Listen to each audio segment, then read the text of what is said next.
We have technical difficulties coming. Okay, that's a Oh, stupid banner. Okay, hold on. there's no music. I know. It's all gone.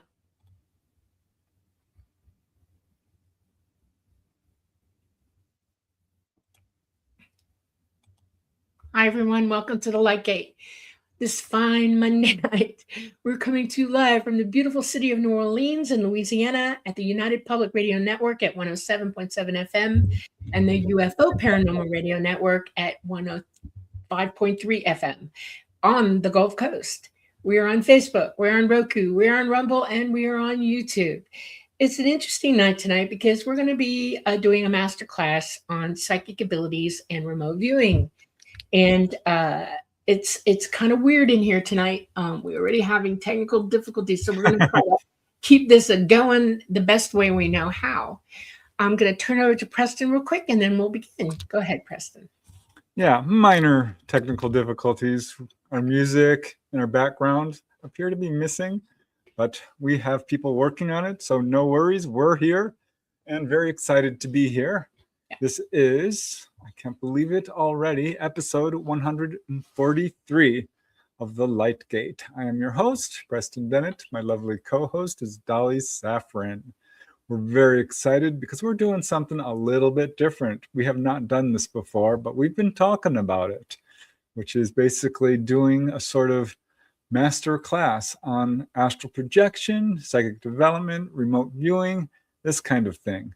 So we will be opening up for questions towards the second half. But right now, we really just want to talk about how you, all of you listening, can actually learn how to do astral projection, psychic development, precognition, all of it.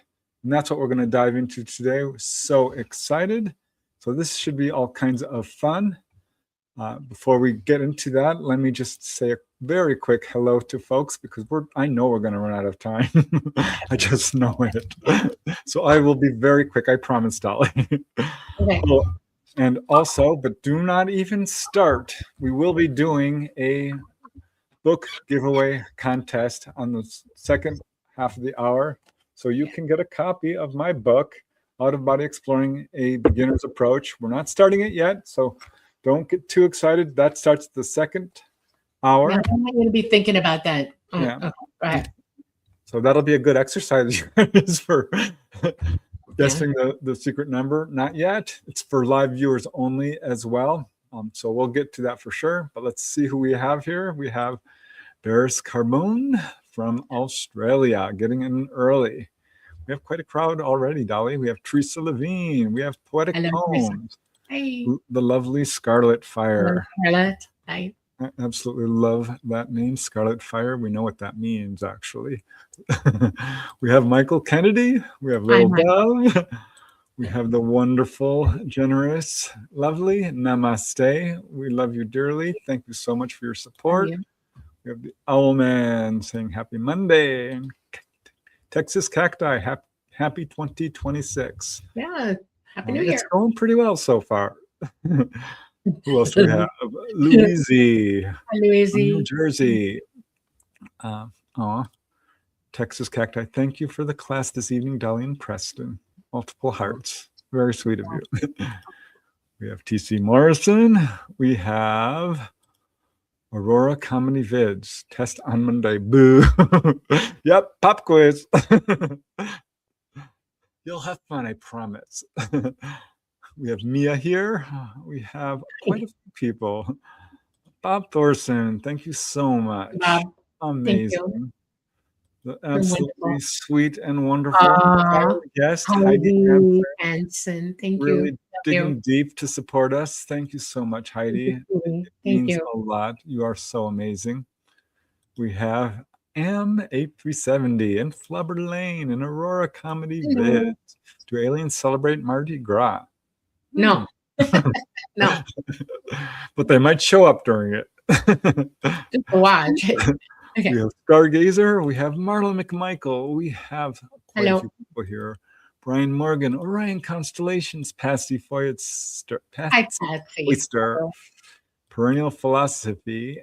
Who else do we got? Becky Duncan. Hi. Been excited for this episode. Yes, us too. We've been meaning to do this for a while. Paranormal Mind, that's the perfect name for tonight's show. Who else do we got? Let's see. We got Medium Kim Copeland. Oh, hi. Nathaniel, love your out-of-body book. Yay. I'm doing a sequel, by the way. All right, I better get going. Yahira Volpe. Astrid Guder. Yay. Yeah. Heidi Goal. I think I've already said Hi, hello. Nicole. Hi, sweetie. I haven't. Keith Reed. Wow. Nope. Nice big crowd, you guys. I am absolutely delighted to see you all. Jiminy Snicket, Cherise Bazilla, Nancy M, Joe. We got D-Spark22. I found your book in my library yesterday. So excited you and Dolly are presenting. Yes, this is going to be fun. So let's just get started. Here, let me put up the banner to show you who the guests are because it's us. Okay. I'm sorry, I have fun, Dolly. You know that. Yeah, sure. Okay. I have a couple of things that I want to start with. Well, before we do, let's just give us a brief introduction to who we are for people who might be new to the show, because we do have a growing audience. My name is Preston Dennett, of course. I'm an author and researcher. Got interested in UFOs very early on. At the same time, OBEs. Actually learned how to do them from Robert Monroe's book, Journeys Out of the Body, Far Journeys, and The Ultimate Journey, and got really good at it, if I may say so myself. Pat myself on the back, because it changed my life. I mean, it absolutely did. And that, in a nutshell, I've written 32 books. I've written quite a bit about out-of-body experiences and interviewed a lot of people about it. So this is not something we're just speculating on. We've been there and done that. So that's me in a nutshell. How about you, Dolly? I am a lifetime experiencer. I'm a generational experiencer. I have had absolute contact with ET on an ongoing basis my entire life. I have learned everything they had to teach me, including how to use my abilities, how to communicate with them telepathically. I have learned how to OBE. I was born OBEing. Literally, I started when I was small, before anybody or even me knew what I was doing. And I woke up one day when I was about 5 and I was like, oh, I know what I'm doing now. I'm 67 going on 68 years old. So I've had my entire lifetime to hone my abilities and to understand how they work, why they work, and how to teach them as well. I am an onboard pilot for ET who are not here right now. They bugged out about 2.5 years ago, 3 going on now. We will see them again after our poles finish changing. They can't fly here now because our poles are changing and our electromagnetic grid is fluctuating wildly. We have a huge South American anomaly, which is a weird place to be electromagnetically. I can bring this up and make it in spades for your mind. If y'all saw all those sharks that landed in Florida and then died on the shore, that's one of the reasons. We have sharks navigate electromagnetically, and they just did an entire die out of a whole bunch of different types of sharks coming in because they just didn't know what they were doing. That's it. Pretty much it. Yeah. So how do we want to start this? Should we start by defining what it is, or how do you want to... I would like to give a little talk for a second or two, because we need to set the stage for your learning this. One of the things that I want you to do is turn off all distractions around you. If you're in a room with other noises going on, turn them off. If there's a TV playing behind you, turn it off. Take your phone and put it down. If you're on your phone watching this, well, then keep it on. But if you're on your computer, turn off your phone. Get it away from you. I want you all to understand that when you learn how to do these things, you have to be able to focus. So one of the things that I'm going to stress in this is that you turn down what you're thinking, overlapping what we're saying. We want you to be able to understand everything we say. This is a video, a live one now, but it does replay, and you can go back and check different points during our talk, our master class. So remember that also. If you didn't quite get something you wanted to see, go back and watch it again. Psychic ability is where we're going to start, because you can't do anything else without honing in on your ability to use your psychic ability. It's that simple. One of the things that I want you to understand is how your psychic ability is actually operating, and this is really important for everybody to understand. You have consciousness. It is above your physical mind. It is who is indwelling this body. Your physical mind is just the computer that you're talking into to operate this body and function here. You should be in total 100% contact with your consciousness 24/7. Most people have been taught not to do that, and they're just roaming around in their own craniums without hearing and seeing things as they really are. So we're going to learn how to open the contact, open the bridge to who you really are. And first thing I want to explain to you is how this feels. I'm speaking to you, I'm wide open psychic, so I am only thinking in my higher consciousness. I've learned to teach my physical mind, what's in my brain, to shut up while I'm thinking, while I'm expressing stuff back and forth to myself, to my brain. And it takes a long time. I'm not kidding you. You don't walk in a day, you don't ride a bike in a day, and you don't learn to read and write in a day either. So remember that psychic connection takes some time, and you have to endeavor to work on it every day. If you have a notebook, get a notebook. Use a pencil or a pen. Pens run out of ink, so I prefer pencils, just saying. And you need to keep a journal of your experiences and how well you're doing. That's how you check up on your experience and abilities so that you can confirm or deny whether you're on or off communicating with your consciousness. So that's it in a nutshell. That's what we're going to attempt to teach you all how to do. Yeah, and I would just like to underline that we are not our body. Robert Monroe talked a lot about this. We identify with our body. It's not who we truly are. We are an entity that is eternal. When you talk about astral projection, it's a little bit of a misnomer, because the truth is we're actually projecting down here into a body from our true home. And who we really are is our consciousness. Okay, so step one is that we have to go through the physical walk down into relaxing our entire body. If any of you have ever studied transcendental meditation, this is a really good way to teach your body how to totally relax and let go and shut up. One of the things that our physical mind refuses to do is when the body is active and it's being stimulated, it won't shut up and calm down. So you have to go into a calm singularity of mental process where you just turn it all down. You let your mind become the blank board. You let everything, you open yourself up to connecting to your consciousness. This happens very rapidly once you learn how to do that. So step one, find a place where you're safe. Find a place where whatever position you're in is the most comfortable position you can achieve for yourself. If it means lay down, lay down. If it means sit up, sit up. Easy chair, pillows, no dogs, no animals, no noise, no toys, nothing. You need to relax and go through the process. The process in transcendental meditation is really simple. You start relaxing everything from the outside in.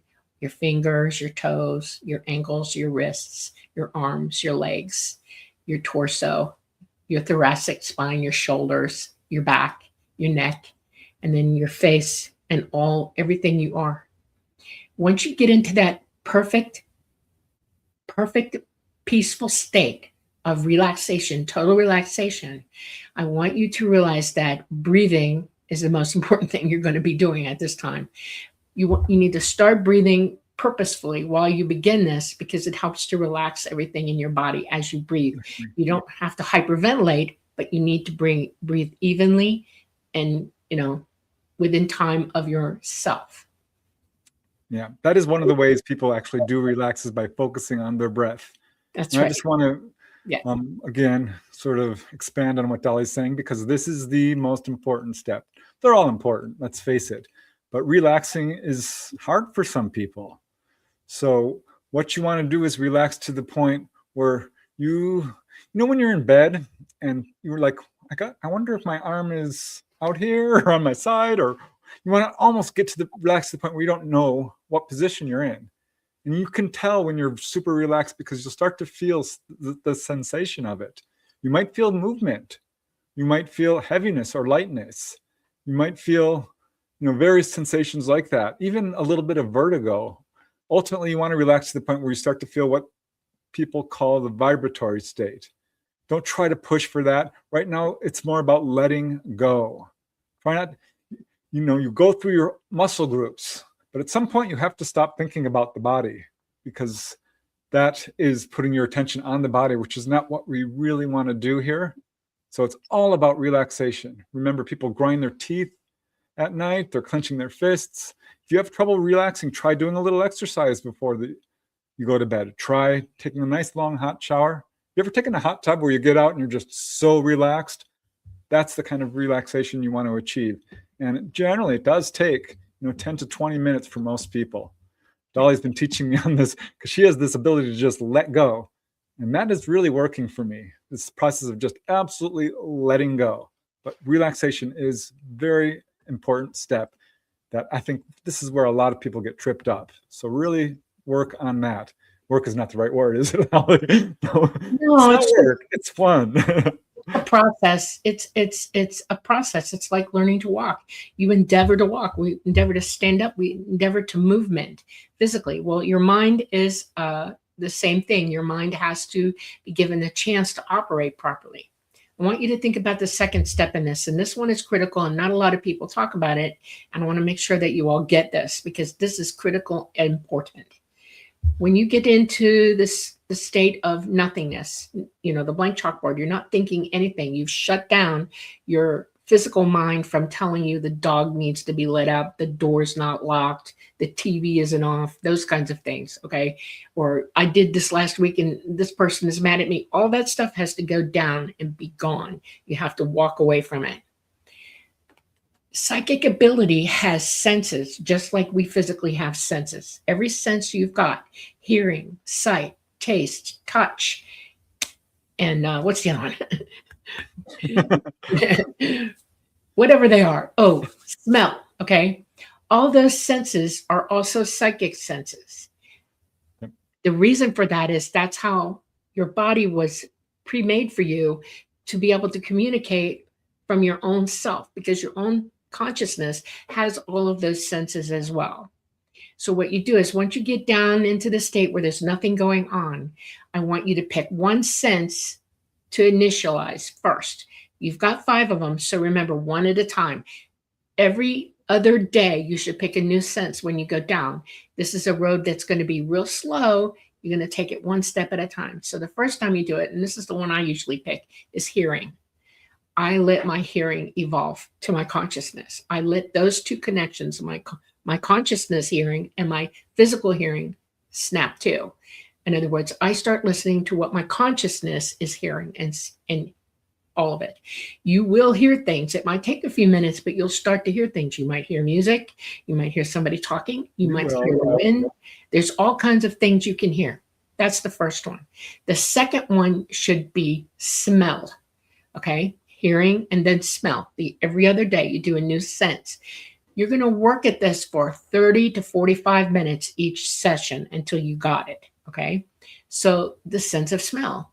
What is your consciousness? What aroma is it? A lot of people who are psychic and a lot of mediums will tell you they can identify somebody from the other side by their incoming smell to them. It's like a door that's opening and they're whiffing. Their consciousness goes, oh yeah, they're coming. I can smell them. That's what you're looking for. You're looking for that connection to smell. The third one is taste. What you smell, you can also taste. So if you start to smell something in your consciousness that smells like peanut butter, you'll taste it as well. And you just enjoy the experience of what that is. Now, for everybody, it's a little bit different. I like peanut butter. Sometimes I smell peanut butter right away when I go to the other side psychically, or have incoming stuff. If I smell violets, I'll taste violets. I know what they taste like. You can eat them. It's just taste. So smell, hearing, smell, and then taste. The fourth one is touch. Okay? And touch is your whole body can feel things when you're touched, but your consciousness can too. And what you want to develop with that is, what does your consciousness feel outside of itself? Is it windy? Do they feel vibrations? Do they feel harmony or music vibrating through them? Does it hear people singing? You have to really give it a chance to feel that what your consciousness is feeling. Okay. Now, the fifth one, the fifth sense is really, really, really, really, really, really, really fun to explore. And it's the one that you have to pay the most attention to. So you've got hearing, you've got smell, you've got taste, you've got touch. And then what's the fifth one, Preston? Sight. Sight. That's right. That's the one that you're going to open your third eye. That's what that means, to open your psychic eye, your third eye. And that is once you've got all the other senses working and rolling around for you, and you should take a few days to do the first four over and over and over again until you combine all of them and feel them all at once. And then you open your eye. You open your consciousness, to your physical mind, so you can see. Don't open your eyes when you do it. You keep them shut. But you open your third eye to see what's going on. Write all of this down. Everything that happens to you while you're doing this, write it down. I want you to understand that a lot of people have been led to believe that there are dangers doing this. No, there are not. There is no evil that can touch you when you're in this state, because your consciousness self-defends, it self-deflects. It is perfectly powerful and capable enough to keep you in no harm at all. Your consciousness cannot be beaten, broken, or damaged. You are who you are, and you allow your consciousness to be the superior of you, okay? Because this body is only acting what this is telling it to do. If anything comes around it that shouldn't be there, your consciousness is already able to tell it, get away, okay? Think about that. Okay, now I want to expand on what Dolly is saying, because, okay, you're physically relaxed now. And there are, various techniques. One I read about is just pretending that there's an eraser and erase your body. I thought that's ridiculous. This won't work.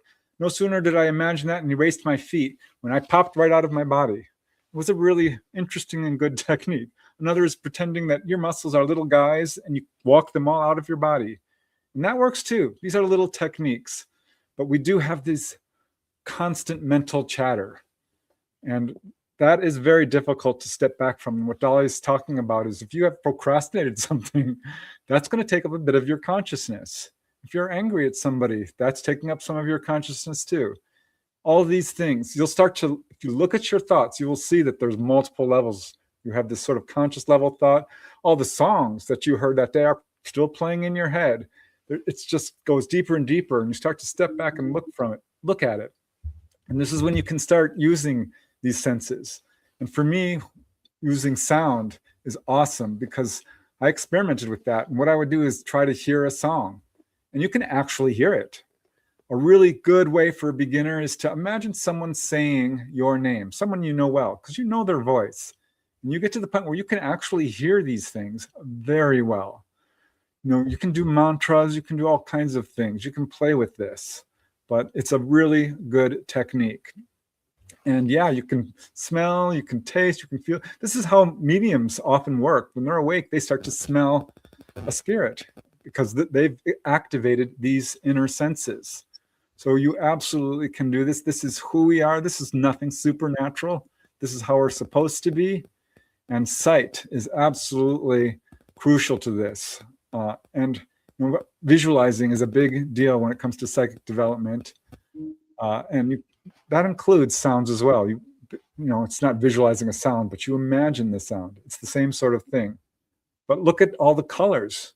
If you want to visualize a color, think of the deep blue sea. Think of a red apple or a strawberry. Think of an orange. Think of anything that brings that color, a red rose. And you work through all these colors, and this will make it easier for you. And then you get to that point where, and this is so interesting to do, you imagine light, not white, light itself. The first few times I did that successfully, I swore that someone had walked into my room and turned on the lights. And I opened my eyes. I'm like, oh my gosh, no, the room is dark. And I started to get to the point where I could see the room around me. So you can start to feel it as well. And it's funny because I thought maybe I've got thin eyelids because I swear I'm seeing my room. So I tested that. No, this is something we can all do. And I just want to talk briefly again about dangers as well, because Dolly is absolutely correct. Please remember you're already doing this. please remember that you go out of body every night and you're just fine. You are going to the other side. And when you're out of your body, you're fully conscious, by the way. But when you come back, it's like switching a channel almost. And it's very easy to not remember it. So you want to work on remembering your dreams. But I scoured the literature looking for dangers. And I tell you, there are none. It can be scary. You can find yourself way far out and you're like, oh my gosh. You might see a spirit that is kind of hostile. You can easily go back into your body. It's no danger of possession. It's ludicrous. There's no danger of getting lost. You've got a silver cord that will pull you back. It's very hard to stay out, actually. That's the real challenge here, because any emotional upset, any even thinking about your body will draw you right back in. You're not going to go too far out. You're not going to get lost. You're not going to get possessed. And in fact, if you're doing this, more than likely, you're going to have what we would call a spirit guide, or really it's just a friend who's out of body, on the other side, or a family member who will watch over you. They're very much rooting for you. So absolutely, you can lay to rest any of these so-called dangers. The best way I can explain this is it's as safe as sleeping, and you're already doing it. Okay. All right, Dolly. I want to walk it back to consciousness. All right. Okay. What you're talking about is mostly for OBE. I want conscious psychic ability training to go first. Okay. That's where I'm at right now. What I'm teaching. Conscious psychic ability means that you open your mind, your physical mind, and let your consciousness speak to you 100% of the time. It is you talking. You will only hear yourself, but you won't have any thoughts of what your physical body or your physical mind wants you to worry about or think about or do anything. You're, like Buddha said, put it in your hand, close it, drop it. Do not allow your mind to be overburdened with what you're thinking at all, because you want to be totally 100% connected to your consciousness. Your consciousness doesn't worry about what you ate yesterday. Your consciousness does not worry about who's going to bother you tomorrow or whether you did the laundry or not. That's not who you really are. Your higher consciousness thinks for itself, just like you do, only it's showing you who you are. It's you, and you need to learn to hear yourself that way. You need to hear what you're being told by your consciousness. We're not always in communication with it. I've watched people all over the world, and they are totally clueless until they have a moment of intuition, or of something, and they'll have a dream or whatever. I'm not asking you to dream. I'm not asking you or telling you should dream. You should be totally 100% conscious of what you're experiencing while you do these exercises. You will eventually understand that the voice you hear is you talking to yourself. People, they say, oh, it's bad to talk to yourself. Wrong. Not true. I see people go, oh, this person's talking to themselves. There's something wrong with them. No. Because consciousness will speak through you, and it'll exit your voice because it's trying to command you to listen to yourself. When it happens, people do it all the time. Let that happen if it does. Your consciousness is control of you. Do not allow your physical mind to run your life and tell you all this stuff and keep you trapped inside of not. Yeah, that's your internal chatter that's going on constantly. That's so if right. you can step back from that. I'll give you an example. I was watching TV once, and it was the Long Island Medium. Which, Teresa Caputo, I love her. Yeah. And I'm just watching the show, and I heard that little voice, and it said, this next reading has a message for you. I'm thinking, did I hear that? Okay, because it was clear enough, loud enough that, I heard it. And sure enough, the next reading, the lady was getting read by Teresa, and Teresa said, does the month October mean anything to you? And I'm getting the date 13th of October. I started crying because that's the day my mother died. So that was spirit, if you will, or my consciousness talking to me.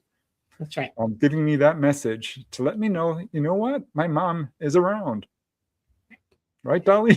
Yes. Our thoughts are our own, and your consciousness is part of who you are, and it is your thoughts. And we hear it all the time. I can be having a conversation. I'll give you For instance, I can be talking to somebody and having a conversation with them, and suddenly it'll come into my head to ask them this, like the question's already formed, I've already thought it, and I just blurted out what this is, what is going on with this. And they'll look at me shocked, like, where did that come from? And it's because my consciousness is telling me that you need to hear something, and I've just said what that is. That's your consciousness working through your physical mind to communicate with someone. Communicate. Psychic ability is communication. That's the number one thing that you all have to understand, that is that you are communicating with not only yourself, but everybody else in the world. We're all connected. We all hear each other thinking. And what you're going to be doing is linking up to your consciousness, so the volume turns all the way up on the frequency that you should be hearing. Okay? That's how that works. Yeah, it's crucial to listen to what's going on in your head. Right. People are going around and they're almost robotic in their behavior. You can ask little kids, like, why did you do that? I don't know. Well, adults are almost the same way. A lot of them aren't even aware of what's motivating their own behavior. So pay very close attention to every thought that's in your head. Or if you behave in a way that surprises you, track it down. There's a reason for this. Right. Look at what you're thinking at all times and be very careful about your belief systems, because they can overlay reality, and you start to get mired in delusion of your belief system. So that's why you let go of the physical mind and what it thinks, and allow your consciousness to come through. It doesn't matter what your religion is. Your consciousness already knows what it knows. And if you allow your physical mind to shut that up, your phobias, your religion, your fear, your hate, your avarice, your ego, all of that can shut down consciousness from getting through to you, so that you can physically hear it at the same time that you're thinking it. This is a physical mind. I wish I had a way to look. Okay, here's my mouse. This is me. In my physical body. Here's my glasses. They are my consciousness, okay? I am in communication. There's a psychic connection between the two. Now, if this is busy going all day long and blah, blah, blah, blah, blah, blah, blah, blah, this is not communicating with it anymore, because the signal is cut. Okay? What you want to achieve is to allow that signal to come through. What happens is that this starts to hear the real you and pay attention to it. It's going to say, and you integrate. Integration is a big deal. A lot of people talk about split personalities and stuff like that, and they want to integrate the personalities. Well, what you're doing is you're integrating your mind with your consciousness. You're allowing the two to become one. And that's so important. Once you get really good at this, I want you to understand that you can do this without having to relax your body.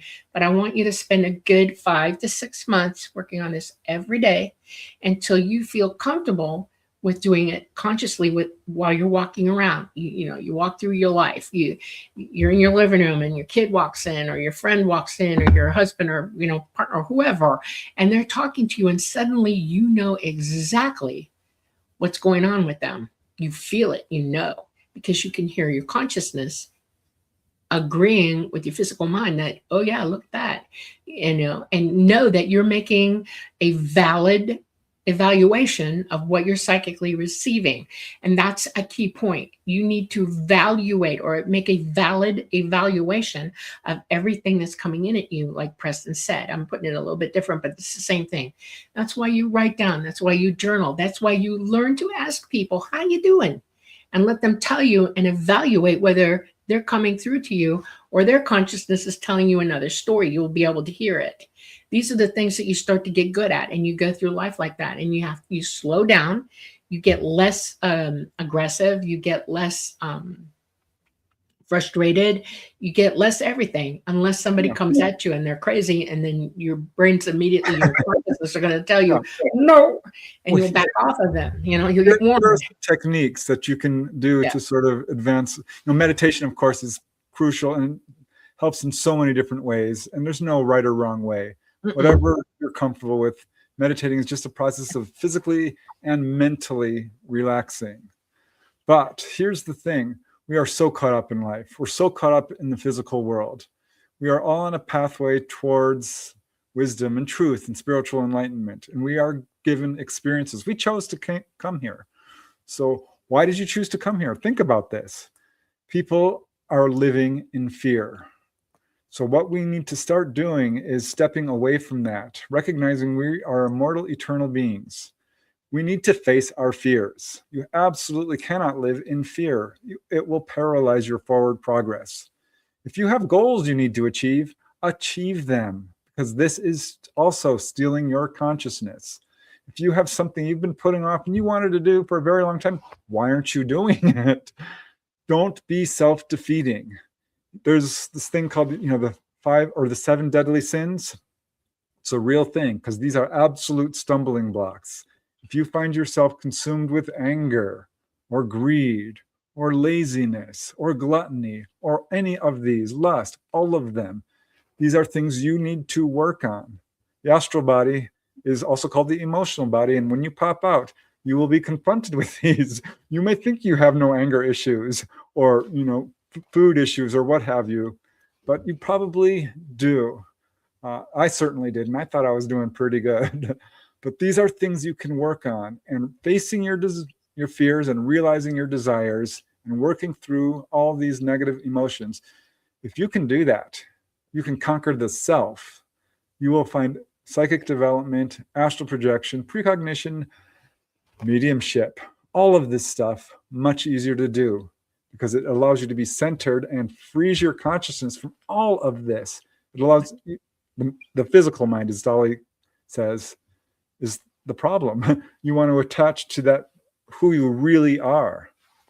Okay, now I don't want this to seem like work here or stressful. So there are games that you can play while you're going through this process. 3 of them, as a matter of fact. One of them is colors, one of them is symbols, and the other one is numbers.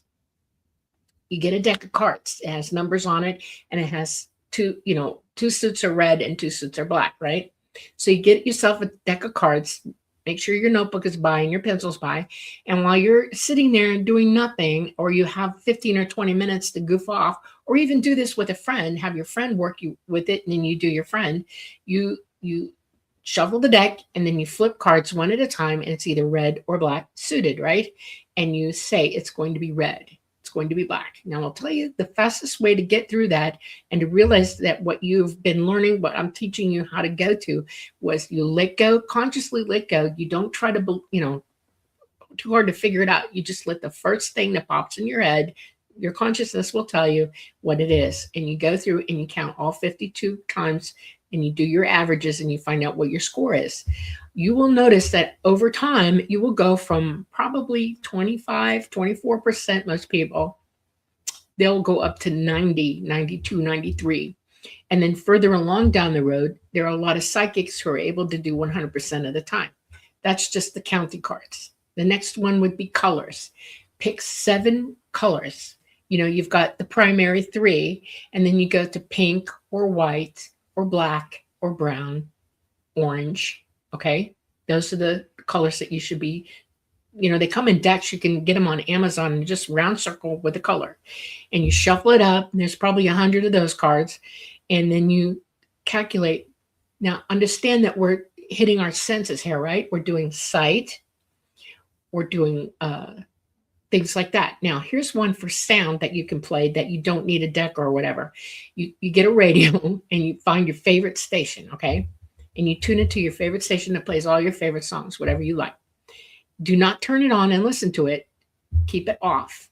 And sit there for a few minutes and think, I wonder what's playing right now. And let your consciousness tell you, and then turn it on and verify whether that song is playing or not.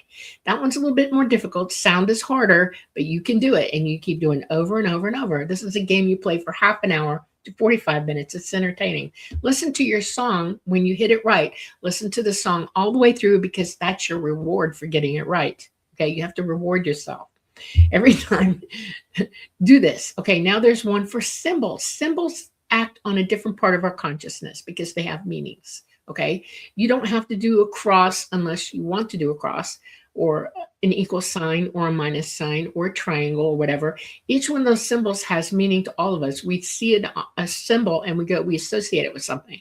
Okay, so Symbols can, when you're doing psychic and you're trying to figure out what that symbol is, sometimes people actually see Jesus on the cross. It's a cross. Sometimes people will see the circle and think of a pie. And if pie comes into your head, you know it's a circle. It's we all understand symbols differently. We're all raised differently, and we have different likes and dislikes. So remember that about doing symbols when you're trying to know what you're doing with it. Then play games with your family. Everybody write something down. After 5 minutes, pick one person to sit in the middle of the room and think about one thing, like a dog or a cat or a horse. Pick an animal, or pick a place where you like to go for vacation and stuff like that, and have that person think about it for 5 or 10 minutes in the middle of the room. And then everybody else in the family write down what they think it is that they're thinking. That's another one. That's community psychic ability, that you're driving each other to get that going with one another. Then you have to pay attention as you walk through life. Okay. I'm in my house and my phone's going to ring, and I know it. I can hear it ringing in my head. I'm hearing the phone ring, and not 2 bloody seconds later, bling, bling, bling, it's ringing. And I even know who's on the other end. That's a psychic. Your consciousness is telling you, this person's calling you. Write it down in your journal. Keep a journal of every time you nail it.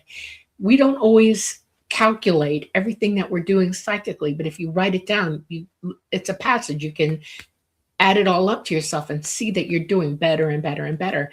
One day you're going to wake up after about 6 months and walk through life, and you'll walk around people. Okay, this is the big one. This is when the more you develop your ability, the more you turn the volume up on what you're hearing, seeing, and doing psychically, you're going to start seeing things that are happening in front of you for real. Your observational abilities are going to increase a lot. When that happens, write it down. Start making journaling what it is that you see, hear, and feel, okay, while you're out. Sometimes people have absolute connection where their consciousness is saying, don't go down that street right now because something bad's going to happen there. Go this way. Okay. I've had that. Yep. A choice, right? Write it down. Remember it. Write it down. Put it on your phone. Say it into your memo thing. Whatever it takes to remember what that was. Now, it's like working out. If someone wants to build a nice set of muscles, you have to do a lot of working out. If you want to learn an instrument or a language or a video game or a sport, it takes actual effort. And it's so cool because once you do get the confidence, you start it. That's kind of a reward for you. Like, oh gosh, I did it right. And then you start to have more trust in your own ability. So yeah, writing it down is a good way to do that and start to realize, you know what?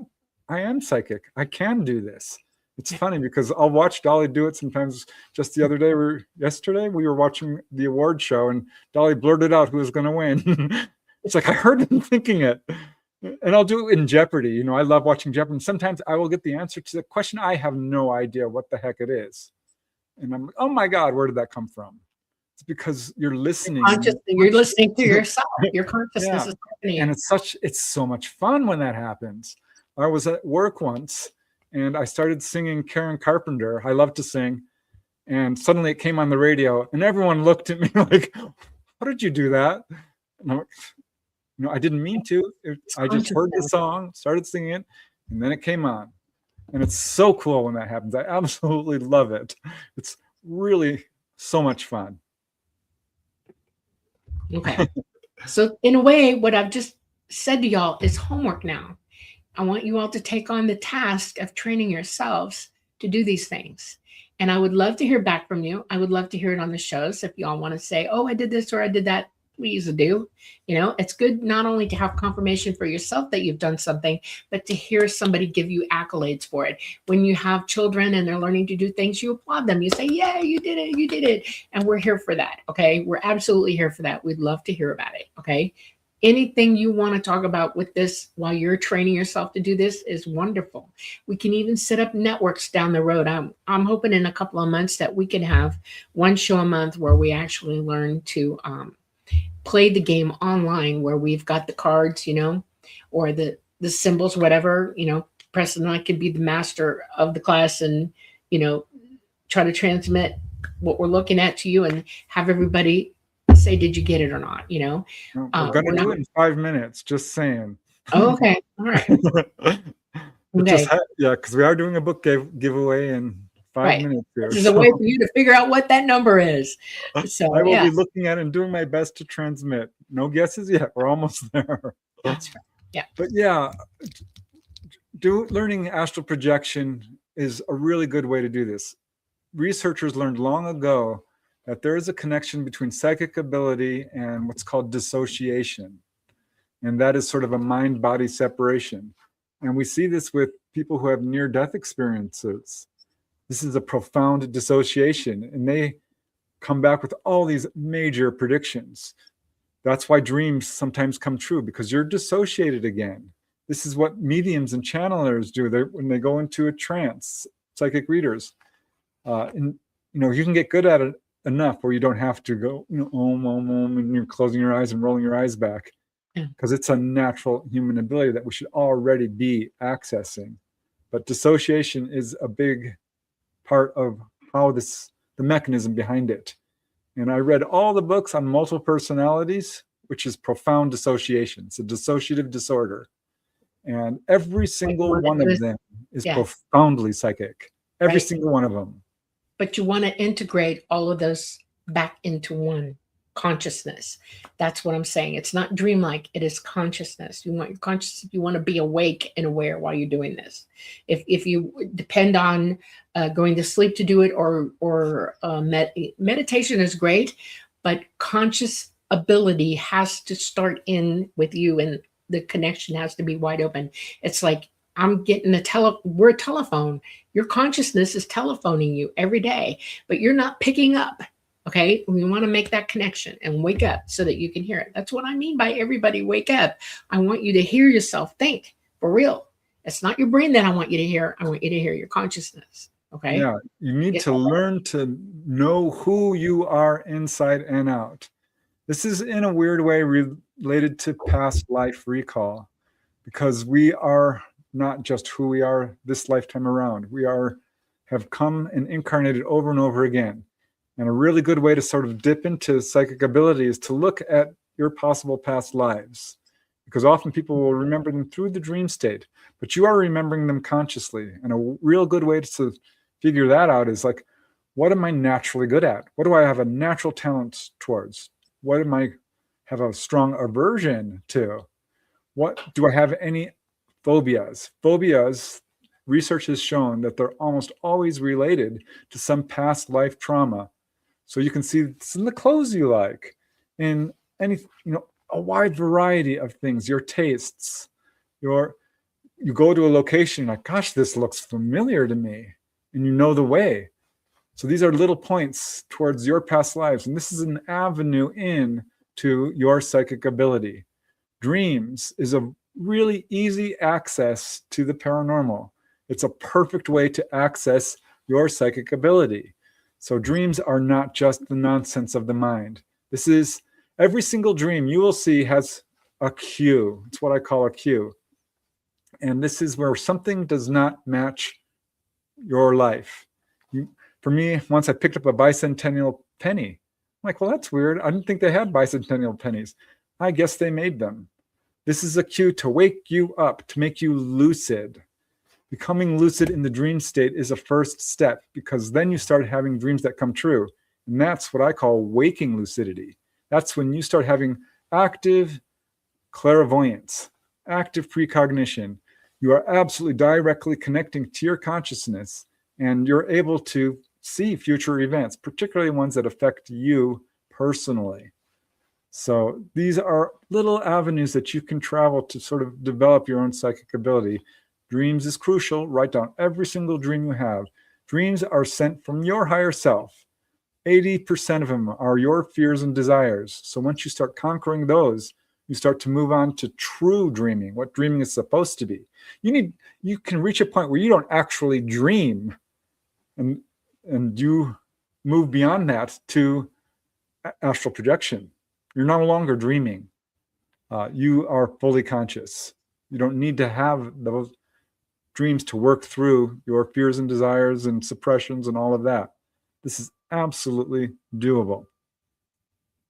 One of the things that I understand about dreams that I learned from ET, because when I was young, I dreamt a lot. at first. I would only sleep for 2 hours a night, and I was totally in REM sleep, dreaming everywhere. And they wanted me to understand what was happening. My consciousness was telling my physical brain to listen to it, and it was giving me visual images, concepts, all kinds of things for me to pay attention to in the dream state, because I wasn't aware 100% yet. And it was almost like I was being told something by somebody who didn't quite understand the language of what this, your consciousness is talking to you in a different language than you physically know. It's talking to you in psychic language. Okay. And we don't always, our physical mind, unless you're using it from birth, you don't always understand what it says. It looks like a concept, or things are missing, or you can't quite put it together. You're trying to learn what the heck it's trying to say to you. That's why you write your dreams down, because it's your consciousness trying to explain things to you, and your physical brain is trying to understand what that is. That's why you write them down, so you can pull out of it what makes sense, and then try to go back and think on it, meditate on it, and try to consciously connect to your conscious mind, consciousness. What is this? And it'll give you answers, and it'll actually give you directions on how to prove or disprove what this says and what it means. Okay. Our consciousness is not going to give you a load of BS. Okay. It's not going to tell you things that aren't true. It's absolutely going to tell you the truth about anything that has anything to do with you. Okay. So you have to work on it from that point of view. This isn't weird. This isn't wrong. This isn't a demon. I'm not being attacked. My consciousness is telling me something, and I need to pay attention to what that is. Okay. Once you leave the dream state and you achieve conscious connection, total conscious connection all the time, you'll stop dreaming. I don't dream anymore. I only go into out of body, like Preston says. It's the 100% contact with self, because you've given up the body, you're walking out of it, and you're doing things, but it's still communicating with you at the same time. You're lucid, as he said. And that's a really big one. That's a little bit further down the road for some people, but you'll get there. I promise you will. I did it once or twice. I couldn't believe it. I went to bed and I thought I was awake. I wasn't. The body falls asleep. The mind never falls asleep. Right. The mind is always active. Brain researchers know this, because they've attached, what do they call those things? Electrodes. To your head. Yeah. Yeah, and you're fully conscious on the other side, and that's what's so strange and really hard to puzzle out. You are out there having fully conscious out-of-body experiences right now. Right. So it's really just a matter of connecting, like Dolly says, your physical mind to your absolute consciousness. Also remember this. Your consciousness is 100% knows every bloody thing you do every second of your existence. It is aware of you at all times while you're in the body. Okay. It knows what you did yesterday. It could give you a da-da-da-da-da. Some people who have eidetic memories are already hooking up to that.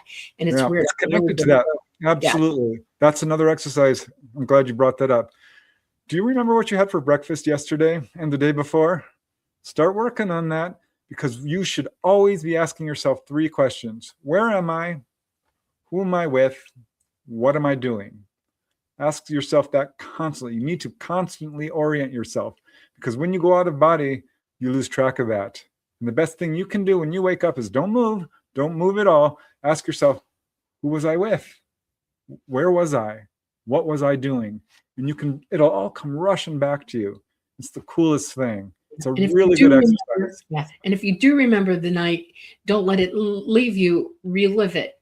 Spend 10 minutes and just relive the whole thing. Look at it, hear it, see it, feel it, taste it, all of it. You just relive it all at once. Okay. And it grounds it into your physical mind, and it leaves it there. You gotta do that or you'll lose it. Your physical mind won't retain it if you don't put it there where it belongs. That's what he's saying. You know? So Dolly, I'm going to do the book giveaway now. So while I do that, maybe you could talk about remote viewing and the connection to astral projection and lucid dreaming and all of that. But at any rate, we're doing a book giveaway. I'm giving away my book, Out of Body Exploring, starting now. No numbers will be accepted until now. One lucky guess, or not lucky, psychic guess. Yeah. Between 1 and 1,000. I know that's a lot. I'm sorry, but this gives people a good chance. One guess only. We're giving away 3 books. Guess the number between 1 and 1,000, psychically pinned down. Don't guess. Use your think the psychic number ability. up in your head. Okay, and I'm looking at the number now. So I will be sending it to you for the next 5 minutes, and probably throughout the show. We'll announce the winners the last 5 minutes. Live viewers only. Sorry, guys who are watching the replay. One guess only. And yeah, try to hone in into what I'm thinking now. All right, Okay. go, Dolly. I'm going to be busy here. Remote viewing. That is your consciousness's ability to move through any space, any time, any dimension, and see anything it wants to see. And I'll tell you how that works. You're already in source. You're already there. You're physically here, but your consciousness is in contact. You know how you have a cord, a silver cord that attaches your body, your soul to your body, and it doesn't let go until after you pass away. You know, it cuts the cord and you go back. Well, that tether is the light that you go through when you leave your body to go back to source. You're constantly in source, and you hear everything and you see everything in source. But the cool thing about this is that you can take your consciousness without leaving your body and go through to source to see anywhere or anything you want to see. In source, we are capable of traveling the universe. We're capable of going to interdimensional spaces. We're capable of seeing or hearing or having a conversation with, you know, what you consider God, the All Mind. It's very chatty. It'll tell you anything.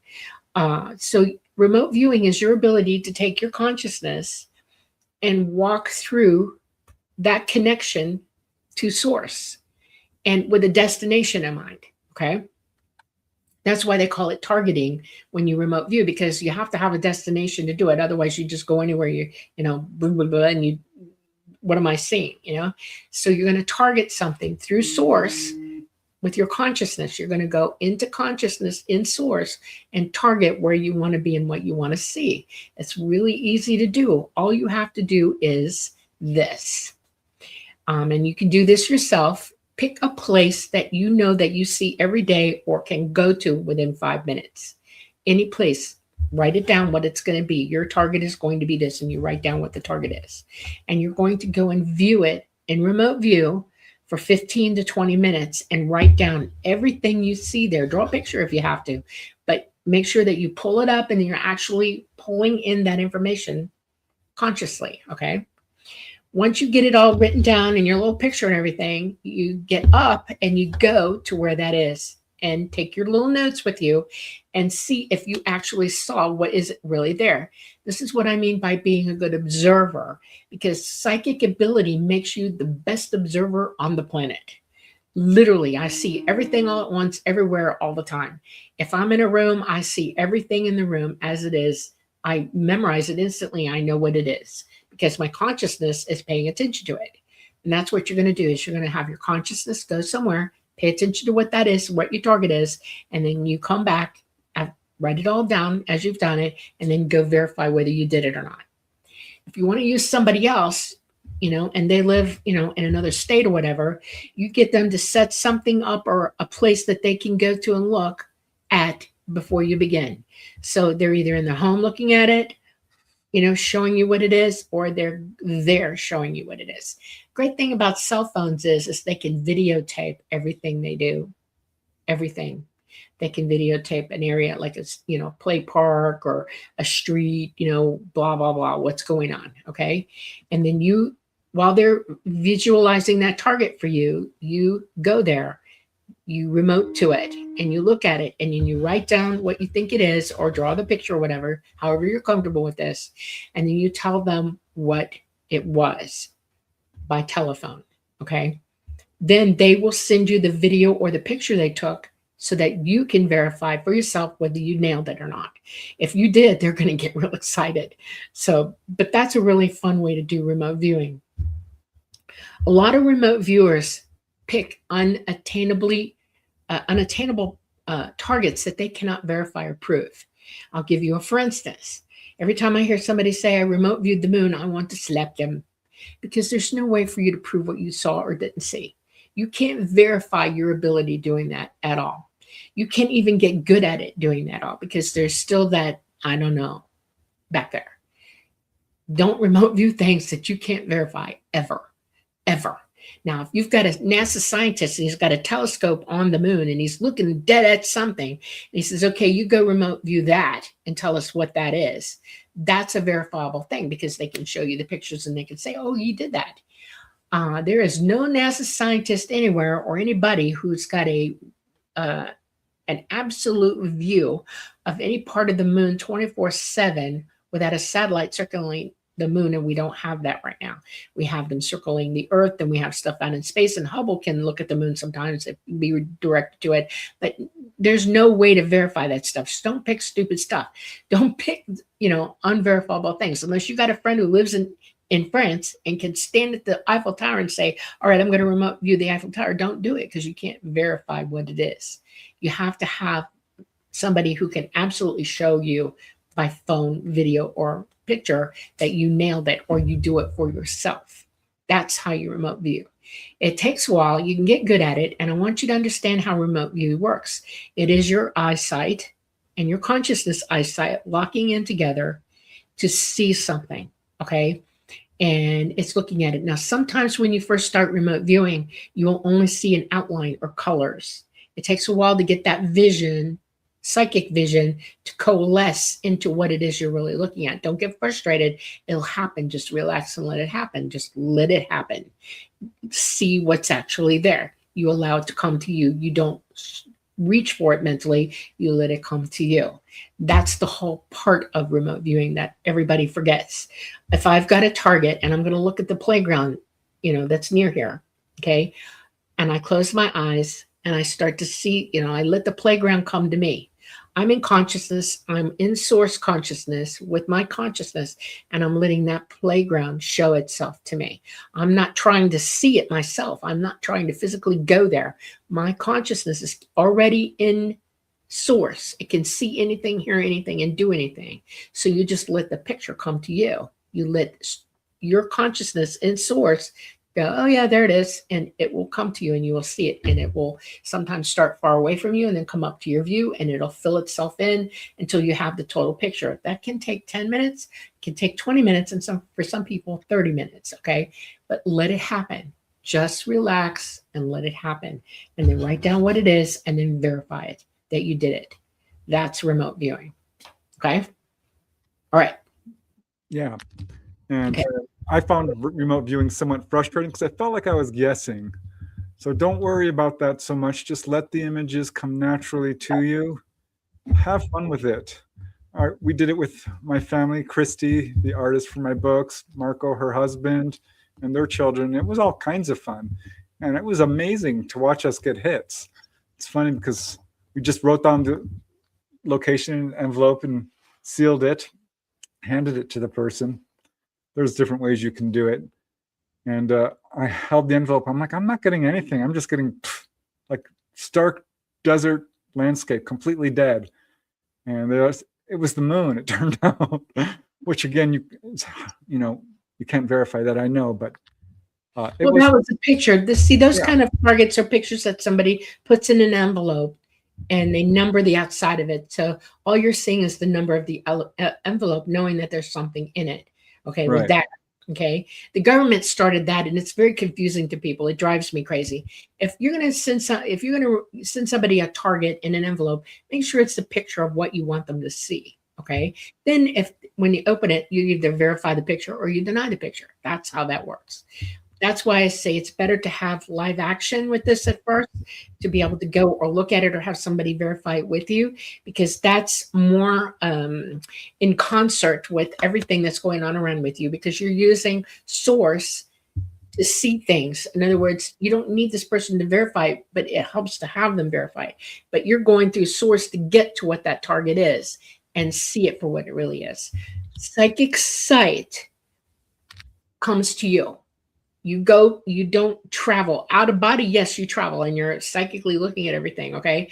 But remote viewing is different because it's your consciousness that's calling up through your connection and source a target to look at, okay? A little bit different, but your consciousness is already in source. And one of the great things about that is this is one of the most important connections you can develop in psychic ability. It is one in which that which is the all mind, God, hears and sees and knows everything that all of us are doing all the time, all at once, and it's in source with us. We're part of source.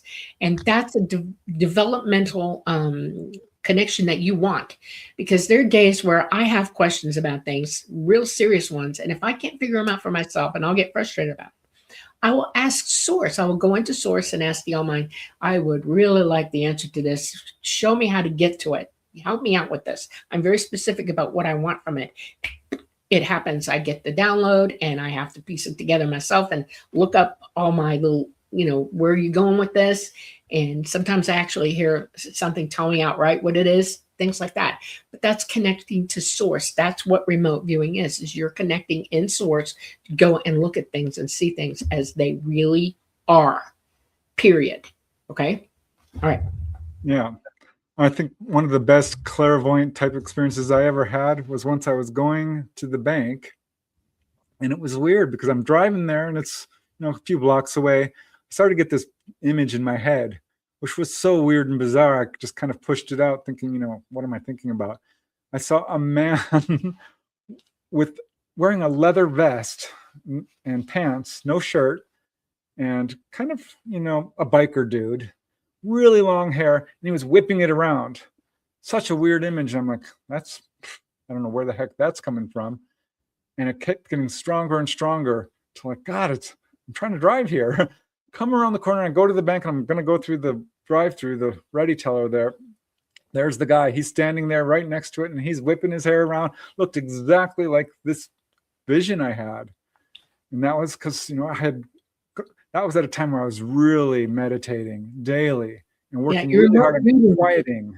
Yeah, your brain was already there. You remote viewed him before you even got there. You saw him before you got there. And it's cool because, that was uncalled. I did not summon that intentionally, but I started to work on like, maybe I can do this intentionally. I was going up to my family's dinner. I'm like, you know what? I bet someone cut their finger. I think we're having brownies for dessert. I remember this because I was right. I went up there and I'm like, oh, I smell brownies.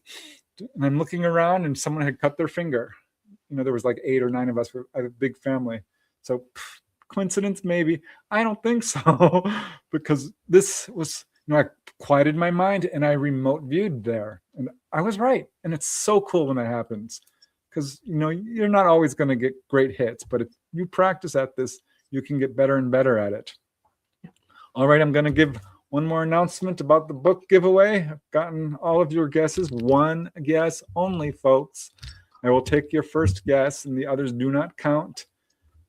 This ends in just a bit here, probably in about 20 minutes or so. One number between 1 and 1,000. I'm looking at it right now. Looks like we already have some real close folks here. I'm not, maybe even on the number itself, I'm not going to say. But yeah, one guess only and 3 winners. All right. We do have some questions, Dolly, if you want to start going to questions. Sure. Because, yeah, this is fun. I can't wait to announce the winner.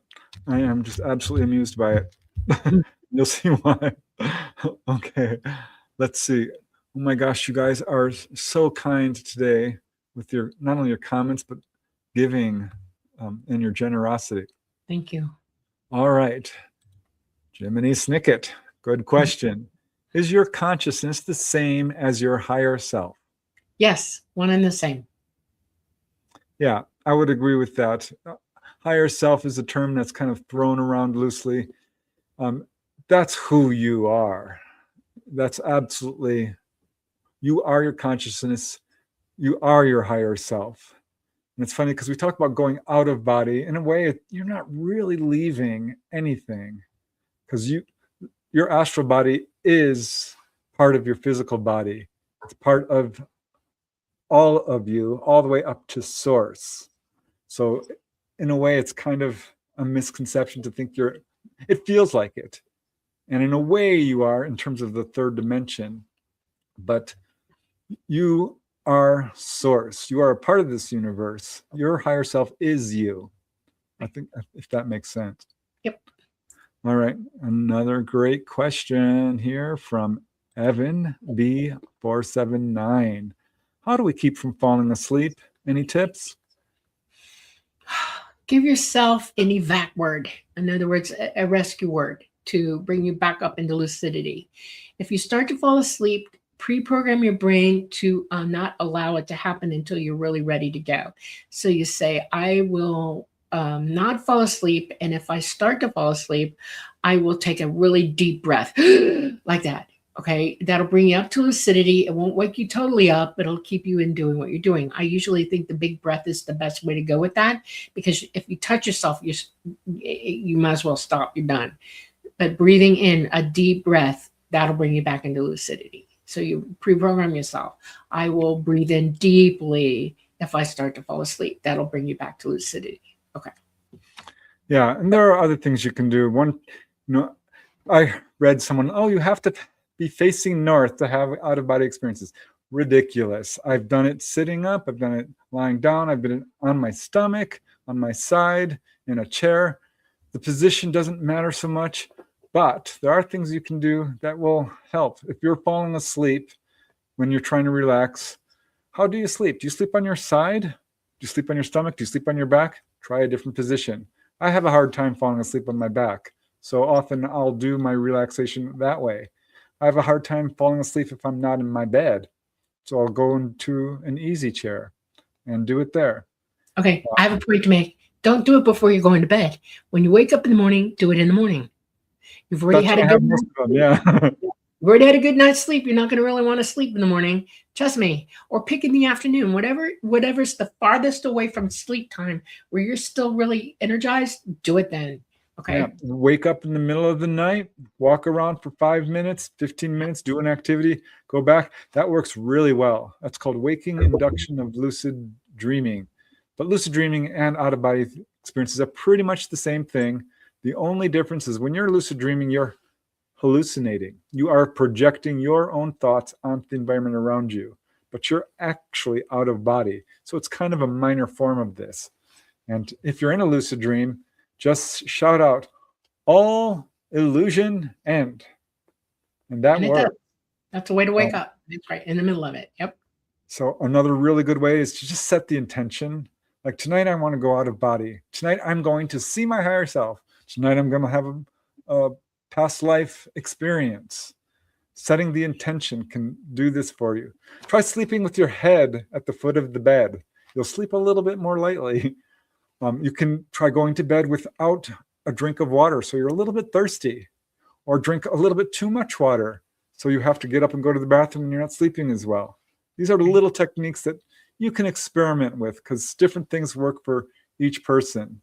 You might try playing a little bit of light classical music, not rock music. That's probably not what I would recommend. No binary beats either. No, I don't. Take you back into your brain so fast you'll be swimming around in your own head. I want you to know that when you're psychic and you're awake, your consciousness, you're consciously aware of your consciousness all the time. That makes OBEing really easy. The reason that I can OBE anywhere at any time of the day now is because I'm already there. I'm already able to just walk out. I actually had a weird day where I wanted to do it. I was wide awake. I was in front of a mirror and I actually looked back at myself, and then I looked at the mirror and went, oh, look at that. And my whole body did something really weird when I did it. It didn't fall down or anything. I stayed stasis, but my face did this. It went, okay. And I was like, oh, look, my eyes rolled up into my head. And then it jerked me and I jumped back in and I went, oh my God, I just did that wide awake, standing up in front of a mirror. So you can do this stuff. You have to get good at it, but your consciousness is awake. You're awake 24/7 after that. You'll sleep less. No kidding. It will help you be very lucid when you OBE after that. Link up to your consciousness and OBE becomes a snap, literally. Yeah. Okay. If you're a beginner doing astral projection, probably most of your early experiences are going to happen with you waking up already out of body. So this is an exercise that really works well. Ask yourself throughout the day, am I out of body right now? Could I be dreaming? Ask yourself right now. It's a ridiculous question, isn't it? Because we know when we're awake. We really do.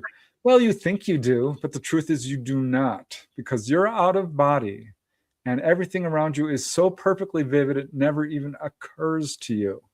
So what you do is reality testing. There's a number of ways you can do this. A good one is to try to fly, jump up and see if you float, or lift up an object like a pen and throw it up into the air. And suddenly it'll float and you'll think, oh my God, what's going on? And you realize you're suddenly out of body. Or objects are permeable in the astral plane. You can walk through walls. So what you want to do is try to push your finger through the wall or your desk. And you'll be at work one day, I'm bored, I look at the clock, it's not time to go home. And you try to push your finger through the desk, your hand goes right through. The desk fades away, the whole building fades away, and you're hovering over your bed. Happened to me. It's wild. It's like, oh my God, I was out of body. And so this is a really good method that you can use.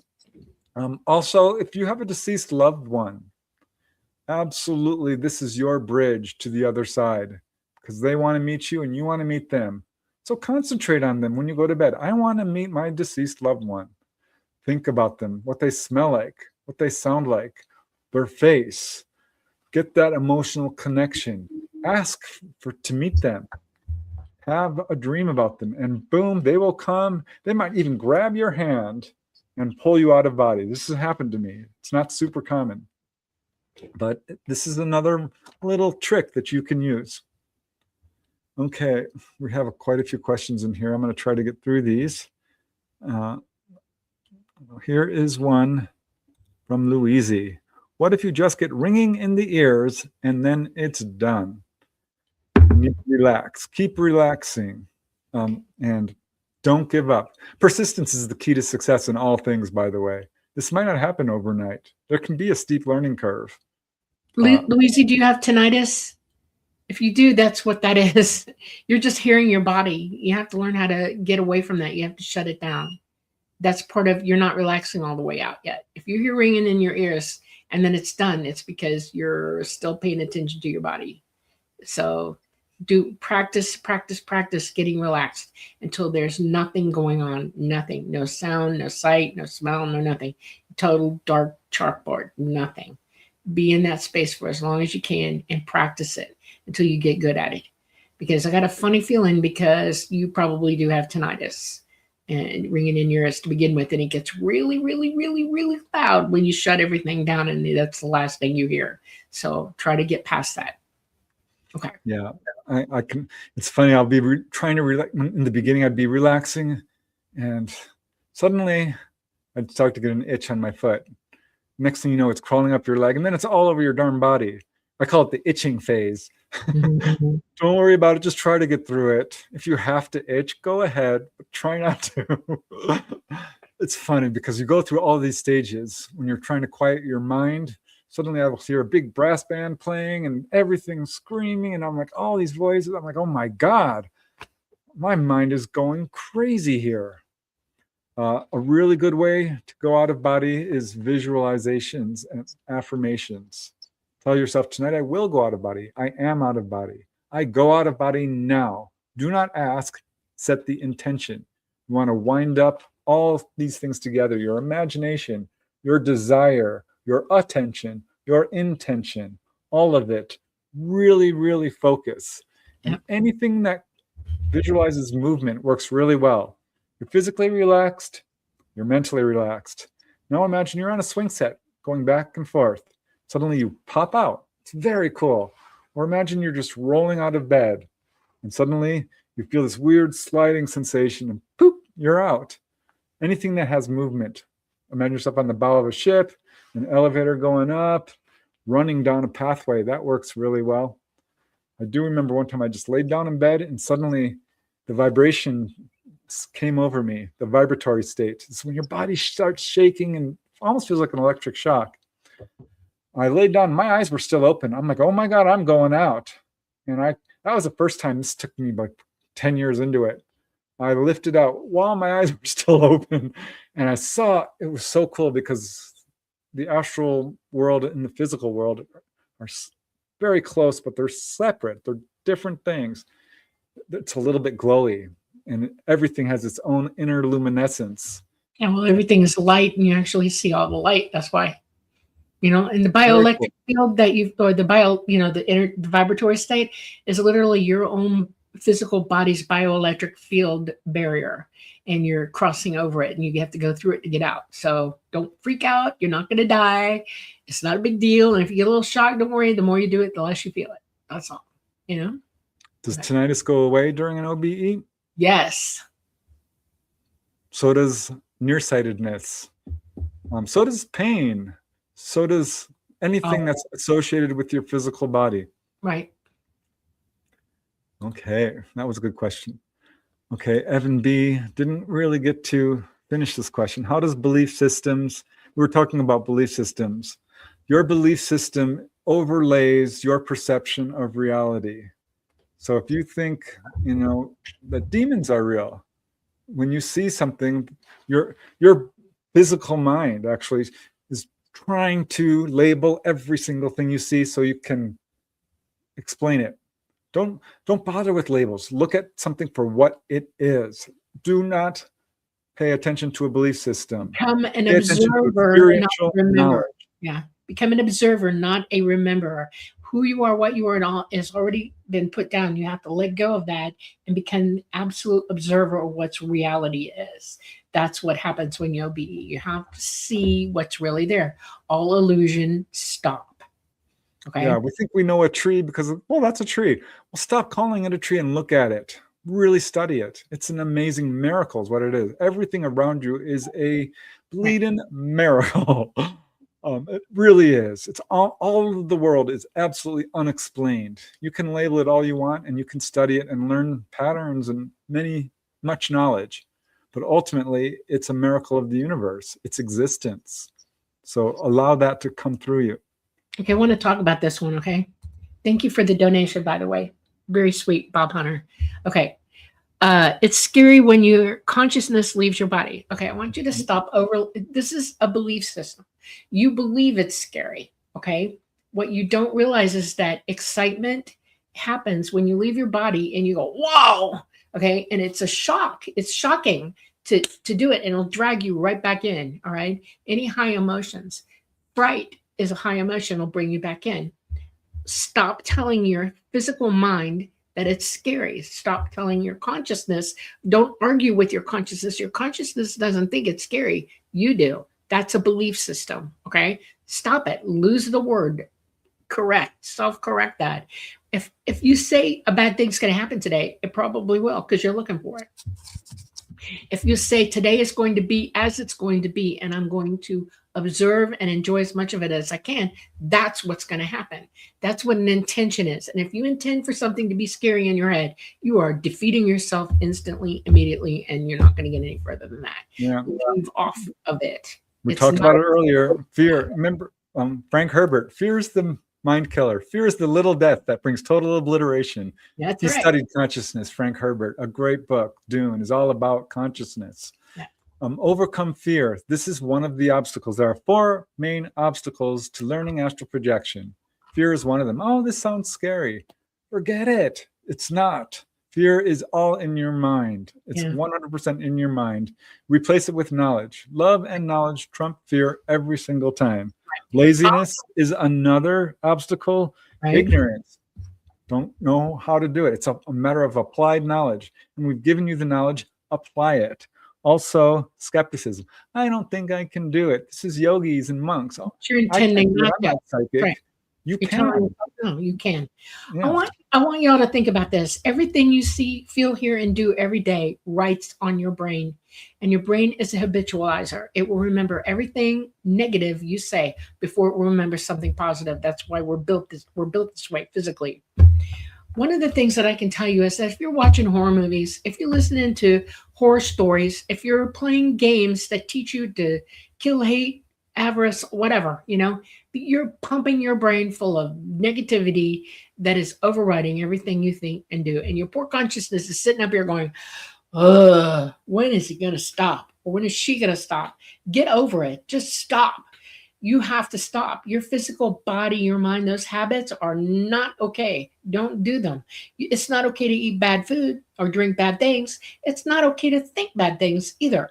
Okay. And if you drive yourself to it and you get addicted to it, you're not going to succeed very easily at this.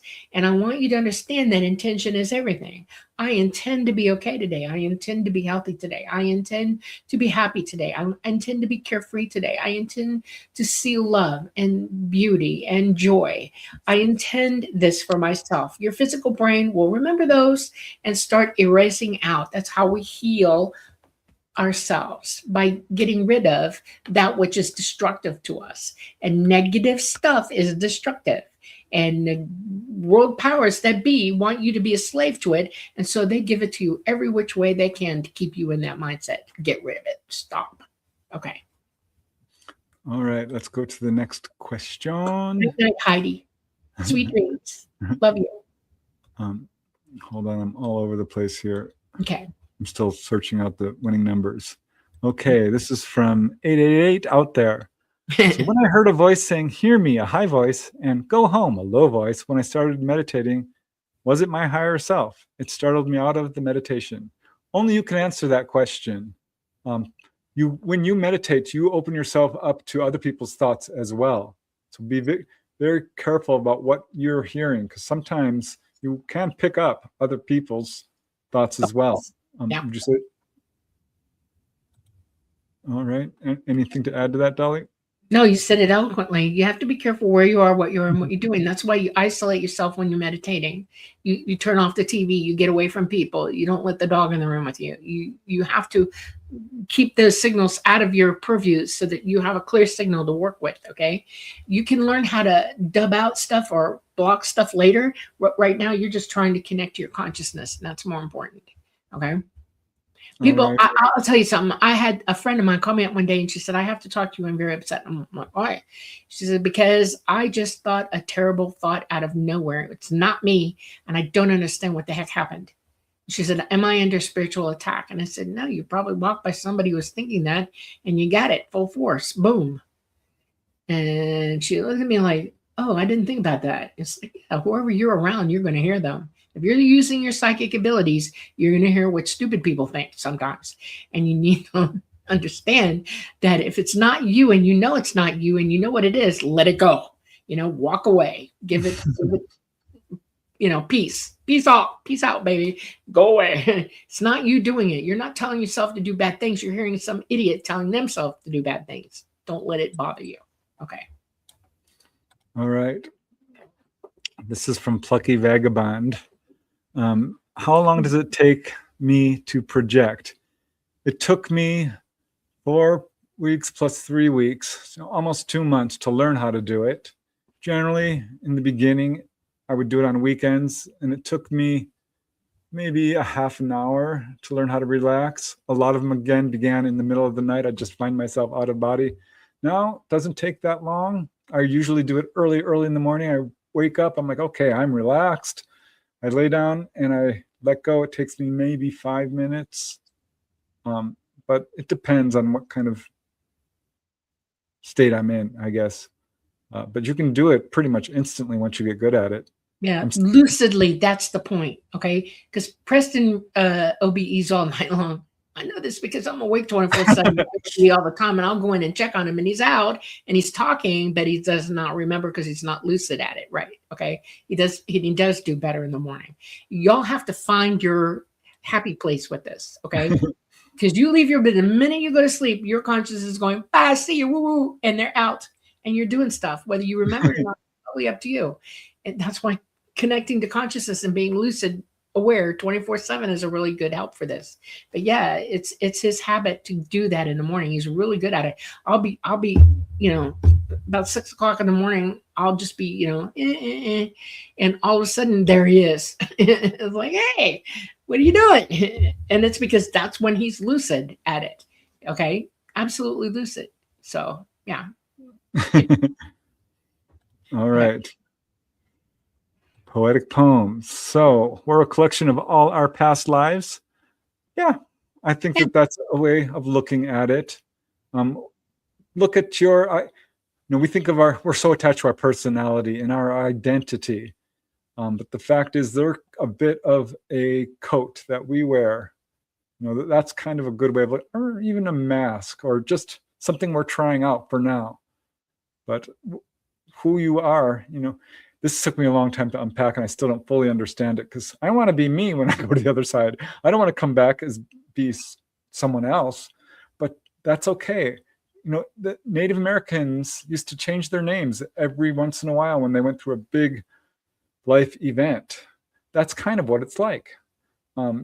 You're still you throughout every single one of these lifetimes, but you're gaining experience. This is why some people come into life and they're already a piano virtuoso. This is why some people come into life and they're already really good at psychic abilities, because they've been working on this for lifetimes. So yeah, you are the sum of all your lifetimes. All right. This is a good one, Dolly. Maybe you can answer this one. What is a good affirmation to connect consciousness to my conscious mind? A good affirmation. A good affirmation would be, as I go into the silence, I will now see and hear that which is real and true. Okay? That's a good affirmation. As I go into the silence, I will now see and hear what is true. Because that's what you're doing. You're shutting your physical mind up long enough to see and hear what's really going on. Your consciousness will give you that information. So as I go into consciousness, I will see and hear what is absolutely true. All right? All right. Okay.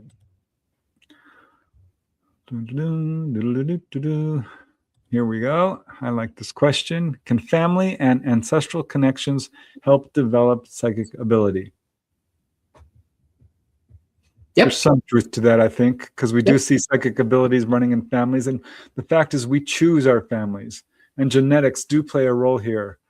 This is one of the reasons ETs are so interested in genetics. Genetics is something that we bring through to each lifetime.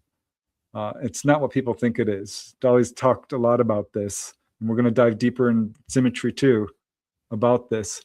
But yeah, there's a genetic connection, actually. Anything else, Dolly, you want to add to that?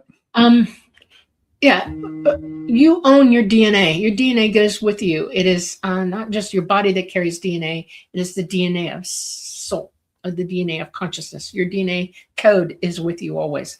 You might have a familial change that gives you structure to your physical body, but that DNA is still coded by your consciousness, by your soul, as you evolve into each life.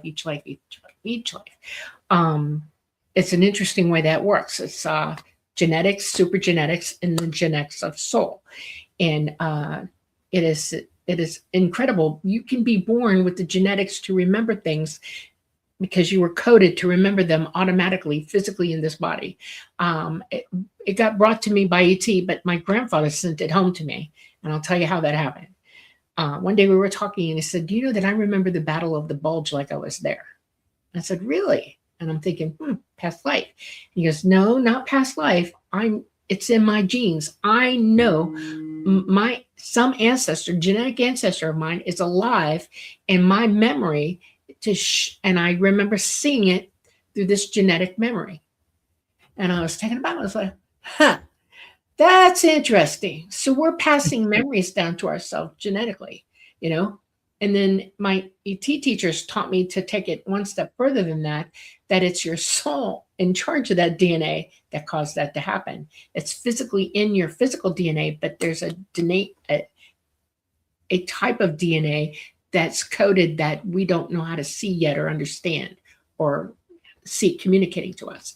And it is the memory of all you've been through every family member all the way back to the beginning, because we're all related to one another. We're all connected to one another, universal wide, and we all have the ability to genetically tap into memories of each other as well, including our consciousness. Think about that for a while. Let's see what it does to you. So, all right, we have 20 questions, 10 minutes. So let's whip through these. Carl Mids, Dolly, do you think animals have souls? Yes, absolutely. All conscious sentient beings are souled. Yes. 100% I agree. Yes. What do you think of the term oversoul? Okay, I'm going to give you absolutely something. This is something that Okay. humans have contrived to think about. It's a way to control how you think. If somebody says, I'm your oversoul, they become your master. No, they are not. And no, it is not a thing. Okay. That is verbiage that is paradoxized here into society by people who want to control you. Don't do it.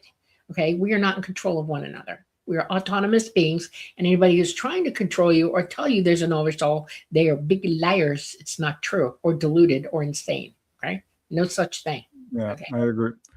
Question from Patsy. When I broke my leg, I was laying on the ground in pain. Oh, Patsy, screaming. Then it was like the real me realized the body it inhabits was broken. Then I screamed louder.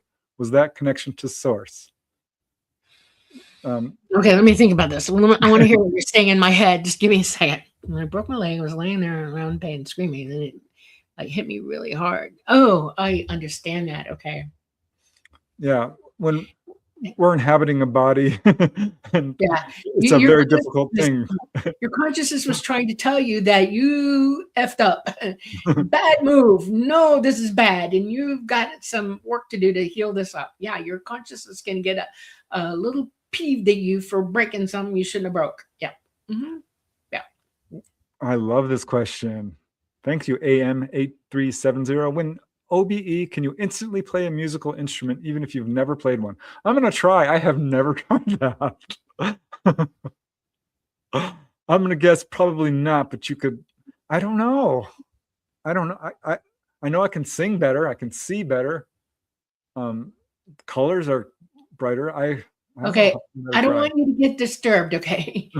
Your physical body knows how to do what it's learned how to do. Your consciousness can do any bloody thing it feels like. So while you're OBE and you're on the other side, you can play an instrument you want. You can sing any song you want. You can do any math because you have all of that knowledge at your consciousness's disposal because you're in source where everything is known. But you cannot transfer that back to the body. That doesn't work that way. That's what you're asking. No. Okay. All right. Preston, do you think ET will one day live among us terrestrials like a normal thing? I think some probably are. It's kind of a trick question because, in effect, we are all ET. We did not evolve here. We're very much connected to them. ETs like to tell contactees over and over again, you are us, we are you, we are one. So yeah, I think to some extent that's probably already going on. But again, a trick question. We still have a lot of growing up to do, spiritually, psychically, ethically, morally, before we can have open official contact with ET at large. So that's kind of where I'm at with that question. All right, moving along. We're going to try and get through these real quickly. Do you see all the different realms like one famous OBE describes? I forgot his name. Yeah, you can go wherever the heck you want. I think sometimes you might have a real hard time going to the super high realms because some of this does take talent and practice to go real up into the higher dimensions, or even the lower ones. Right. Your wisdom and your evolutionary ability can hold you back from going very, very far deep into source. Okay. If whatever level you're at in this life, karma is holding you there until you become wise enough to reach that level or go through to that level. You know, it's not like a path. It's just that whatever you're able to understand, you will, or you'll see, that kind of thing. Wow, it looks like we're going to get through all the questions just about. Well, maybe not. All right, well, here is a good one from Tattoo Maniac Selena. Do you notice any patterns or shared mechanisms between out-of-body experiences and near-death experiences, especially in how people describe leaving the body or what triggers the experience? Yes, the two are essentially the same. A near-death experience is an out-of-body experience. An out-of-body experience is not a near-death experience. There's a couple of differences. Near-death experiences are caused by trauma almost always. It could be extreme exhaustion or something along those lines, even a drug overdose, usually a car accident, a heart attack, something like that, a fall. And it follows a pretty set pattern, usually leaving the body, having a life review, going to the other side and being told you have stuff to do, maybe meeting deceased relatives or even, the light. And then you're sent back. An OBE doesn't have that structured set pattern of events. You're free to do whatever you want and go wherever you want. Most NDEers will start having OBEs, but there are absolute differences between them. Those are the main two. NDEs are structured and caused by trauma. OBEs can occur spontaneously, but can also be cultivated. Intended, yes.